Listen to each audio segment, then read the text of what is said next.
సమస్త లోకాలకి బలమెవడో, చతుర్ముఖ బ్రహ్మగారు సృష్టికర్తకి బలమెవరో, నీకు బలమెవరో, నాకు బలమెవరో, లోకంలో ఉన్న సమస్త ప్రాణులకు బలమెవరో వాడే నాకు బలం నాన్న అన్నాడు. ఏది నీకు బలమైన వాడు ఎక్కడున్నాడు చూపించన్నాడు. ఇందుగలడందులేడని సందేహము వలదు చక్రి సర్వోపగతుండెందెందు వెదకి చూచిన అందందే కలడు తానవాగ్రని వింటే. ఇప్పుడు ప్రహ్లాదుడు ప్రతిజ్ఞ చేసినట్టు చెప్పాడు. మళ్ళీ ఎక్కడున్నాడని అడుగుతామే నాన్న. శ్రీ మహావిష్ణువు ఇక్కడ ఉండడం, ఇక్కడ లేకపోవడం ఉండదు. ఆయన సర్వత్ర వ్యాపించి ఉన్నాడు. ఇప్పుడు భక్తుడి మాట నిజం చెయ్యాలి. ఎందుకనంటే అంతటా ఉన్నాడని ప్రహ్లాదుడు అంటున్నాడు, లేడు శ్రీమన్నారాయణుడని హిరణ్యకశిపుడు అంటున్నాడు. ఎందుకని? ఆ శ్రీమన్నారాయణుడు ఎక్కడో లేడు, హిరణ్యకశిపుడి యొక్క గుండెల్లోకి వెళ్ళిపోయాడు వైకుంఠం దగ్గరికి వెళ్ళినప్పుడు. ఆయనే చెప్పుకున్నాడు. ఒకప్పుడు హిరణ్యాక్ష సంహార ఘట్టం దగ్గర చెప్పాడు. ఆ ప్రహ్లాదు మన బలిచక్రవర్తితో మాట్లాడుతూ అంటాడు, నేను మీ తాత హిరణ్యకశిపుడి యొక్క ముక్కు రంధ్రంలోంచి లోపలికి వెళ్ళి గుండెల్లో కూర్చున్నాను, ఆయన బయట వెతికాడు, లోపలే ఉన్నానని తెలుసుకోలేకపోయాడు అన్నాడు. కాబట్టి ఎక్కడున్నాడన్నాడు. ఇందుకలడందులేడని సందేహం వలదు, ఇక్కడున్నాడని లేదు, అంతటా ఉన్నాడు నాన్న అన్నాడు.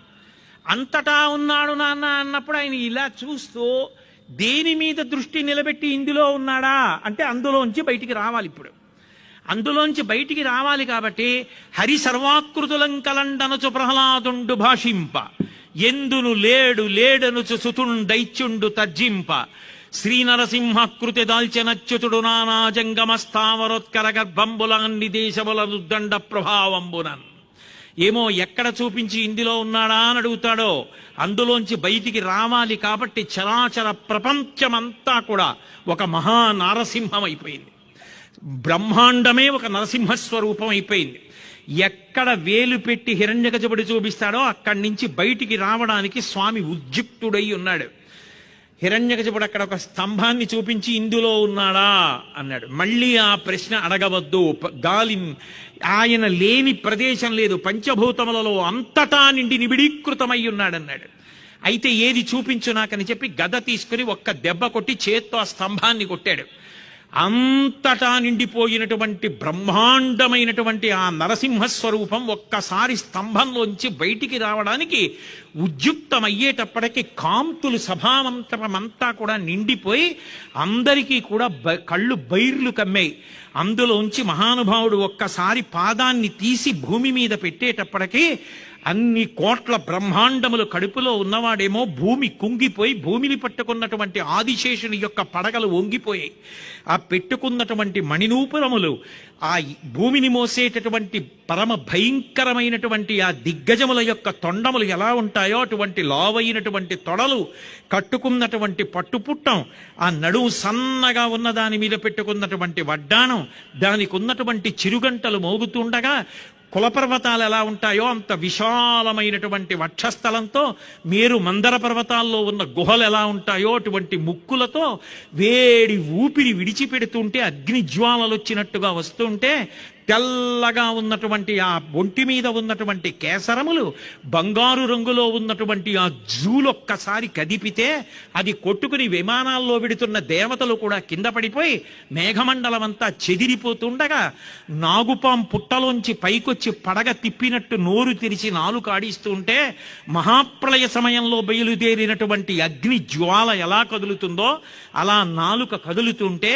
భయంకరమైనటువంటి దంతపంక్తిని బయట పెట్టి ఆ పక్కన ఉన్నటువంటి రెండు కోరలు కూడా భయంకరమైనటువంటి బంగారు రంగుతో వెలిగిపోతున్నటువంటి కాంతితో ప్రకాశిస్తుంటే, ఇంద్రధనస్సు ఎలా ఉంటుందో ఆ కనుబొమలు ముడివేసి పెద్ద పెద్ద గండశిలలు ఎలా ఉంటాయో అలా నున్నమైనటువంటి చెక్కిళ్లతో ఉన్నటువంటి వాడై ఒక పెద్ద సముద్రపు టొడ్డుకి వెళ్ళి చూస్తే ఆ చివరి నుంచి ఈ చివరి వరకు నురగతో కెరటములు వస్తుంటే చెలీవి కట్ట ఎలా ఉంటుందో అలా పూలదండలతో అలంకరింపబడినటువంటి పరమ భయంకరమైనటువంటి గొప్ప గొప్ప బలిసినటువంటి చేతులు కలిగినటువంటి వాడై సమస్త భూషణములతో ప్రకాశిస్తూ బాగా పెరిగి వంకరలు తిరిగినటువంటి గోళ్లతో ఉన్నటువంటి వాడై ఒక్కసారి ఆ నోరు తెరిచి పెద్ద గర్జన చేసేటప్పటికీ ఆ శబ్దాన్ని తట్టుకోలేక పిడుగులు పడిన చప్పుడొచ్చి మొత్తం బ్రహ్మాండాలన్నీ కాకావికలమైపోతుంటే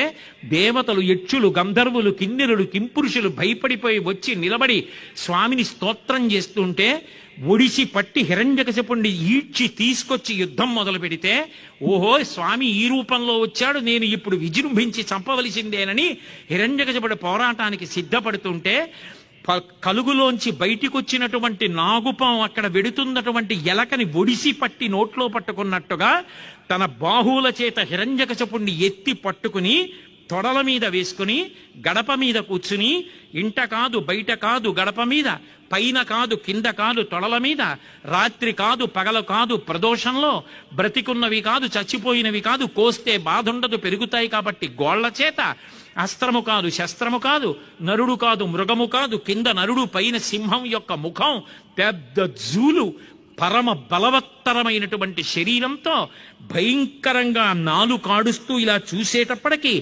ఎలుక నాగేంద్రుణ్ణి చూసి భయవిహ్వలమై ప్రాణములు పోయినట్టుగా తొడల మీద పడి ఆ సింహపు ముఖాన్ని చూస్తూ పై ప్రాణములు పైనే పోయి హిరణ్యకశిపుడు స్పృహ తప్పి పడిపోతే భయంకరమైనటువంటి ఆ గోళ్లనే నాగళ్లుగా చేసి ఆయన గుండెలు బద్దల కొట్టి ఎముకలన్నిటినీ విరిచేసి ప్రేగులు తుంపేసి నెత్తురు తీసి తాగి ప్రేగులు మెళ్ళో వేసుకుని వచ్చిన మిగిలిన రాక్షస సైన్యాన్ని నాశనం చేసి హిరణ్యకశిపుడి శరీరాన్ని విసిరి పారేసి లేచి నిలబడితే ఆ భయంకర స్వరూపాన్ని చూసి తట్టుకోలేక దేవతలు, యక్షులు, గంధర్వులు అందరూ స్తోత్రం చేస్తుంటే, అమ్మా ఇటువంటి స్వరూపాన్ని స్వామిది ఎన్నడూ చూడలేదు, ఇంత ఉగ్రమైన స్వరూపం, తల్లి లక్ష్మీదేవి నువ్వు వెళ్ళి స్వామిని స్తోత్రం చేసి ప్రసన్నుణ్ణి చేయమంటే, లక్ష్మీదేవి నేను ఎన్నో అవతారాలు చూశాను కానీ ఇంత భయంకరమైనటువంటి అవతారాన్ని నేను చూడలేదు, నేను స్తోత్రం చేయలేను, దగ్గరికి వెళ్ళలేనని భయపడిపోతే, ఓ ప్రహ్లాద నీకోసమే స్వామి ఇంతటి ఉగ్రరూపాన్ని ధరించాడు, నువ్వు వెళ్ళి స్తోత్రం చేయమంటే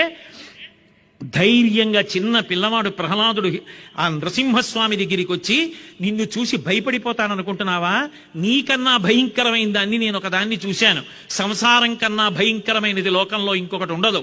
స్వామి నువ్వు పైకి కోపంగా కనపడుతున్నావు, లోపల ఎంత ప్రశాంతంగా ఉండకపోతే ఆలోచించి, ఒకనాడు బ్రహ్మగారు గాలిన్ కుంభిని అగ్నియంబువల ఆకాశస్థలిన్ దిక్కులన్ రేలన్ గస్రములన్ తమ ప్రబల భూరిగ్రాహ రక్షో మృగ వ్యాళాదిత్య నరాది జంతు కలహ వ్యాప్తిన్ సమస్త్రాస్త్ర శస్త్రాలిన్ మృత్యువులేని జీవనములోకారీశ ఇప్పించవే అంటే, వరం ఇచ్చిన దానికి అనుగుణంగా బ్రహ్మగారి మాట పొల్లుపోకుండా, ఇంట్లో కాకుండా బయట కాకుండా పగలు కాకుండా రాత్రి కాకుండా బ్రతికున్నది కాకుండా చచ్చినది కాకుండా నరుడు కాకుండా మృదం కాకుండా ఇన్నింటికి మినహాయింపుగా బ్రహ్మగారి మాట నిలబెడుతూ హిరణ్యకశిపుణ్ణి చంపావంటే నువ్వు లోపల నిజానికి ఎంత స్వస్థతగా ఉన్నావు, నేను అంతటా ఉన్నావని అన్నానని నా మాట నిలబెట్టడానికి బ్రహ్మాండములన్నీ నృసింహమయ్యావు, స్వామి నీకన్నా గొప్పవాడెవరు, నన్ను అనుగ్రహించు అని ప్రార్థన చేస్తే పరమ సంతోషాన్ని పొంది ఉగ్రరూపాన్ని ఉపసంహారం చేసి ప్రశాంతమూర్తి అయి ఎత్తి ప్రహ్లాదుండి తొడ మీద కూర్చోబెట్టుకుని, ప్రహ్లాదా నీకేం కావాలని అడిగాడు. అడిగితే, మళ్ళీ నన్ను మోహంలో ముంచాలని ప్రయత్నిస్తున్నావా స్వామి, ఇంత పవిత్రమైనటువంటి నీ మంగళకర దర్శనం చేసిన తరువాత ఇంకా నాకు లౌకికమైన కోరికలు ఉంటాయా, బ్రతికున్నంత కాలం నిన్ను నింద చేసి నిన్ను సంహరిస్తానని పాపపు జీవనం చేసిన నా తండ్రి ఉత్తమగతులు పొందేటట్టుగా నన్ను అనుగ్రహించు అన్నాడు. అంటే నీ వంటి కొడుకుని కన్న కారణం చేత నీకు ముందు 10 తరాలు వెనక 10 తరాలు నీతో కలిపి 21 తరాలు తరించిపోయాయి. ఏ భావనతో అయితే నేను ముట్టుకున్నాను, దగ్గరికి తీసుకున్నాను, కౌగిలించుకున్నాను, తొడల మీద పడుకోబెట్టుకున్నాను, నా గోళ్ల చేత చీల్చాను, నెత్తురు తాగాను, ప్రేగులు మెళ్ళో వేసుకున్నాను, నా స్పర్శ చేత నీ తండ్రి పునీతమై పాపములను పోగొట్టుకుని ఏనాడో నా స్థానానికి చేరిపోయాడు. కాబట్టి బెంగలేదు, ఇంకొక వరం అడగమన్నాడు. స్వామి నాకే వరం కావాలి, నాకేం అక్కర్లేదు, మీ దర్శనమే చాలు, మీరు అడగమన్నారు కాబట్టి అడగకుండా ఉండడం మర్యాద కాదు కాబట్టి ఒక్క వరం అడుగుతున్నాను, నాకు అదే పనిగా కోరికలు పుట్టకుండా నాకు వరం ఇవ్వండి స్వామి, చాలు, దాని వలన మనశ్శాంతి అన్నాడు.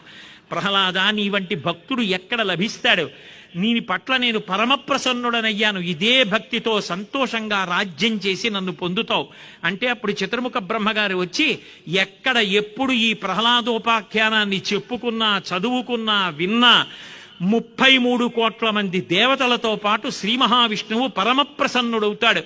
దాని చేత అందరికీ సమస్త శుభములు వనగూడుతాయని చెప్పి అందరికీ కూడా అభయం ఇచ్చారు. అంత గొప్పదైనటువంటి ఈ నృసింహోపాఖ్యానం, అందున వామనమూర్తి ఘట్టం రెండే. అటువంటి ఘట్టమును అందున మంగళవారం నాడు వినడం అనేటటువంటిది పరమ ప్రశస్తం. విశేషించి మార్గశిర మాసంలో షష్ఠీ తిథి నాటి ప్రదోష వేళలో చక్కగా మనందరం కూర్చుని వామనమూర్తి ఘట్టాన్ని, నృసింహావతార వైభవాన్ని విన్నాము అంటే అది పరమేశ్వరుని యొక్క కారుణ్యం. మీ వంటి పరమ భాగవతోత్తముల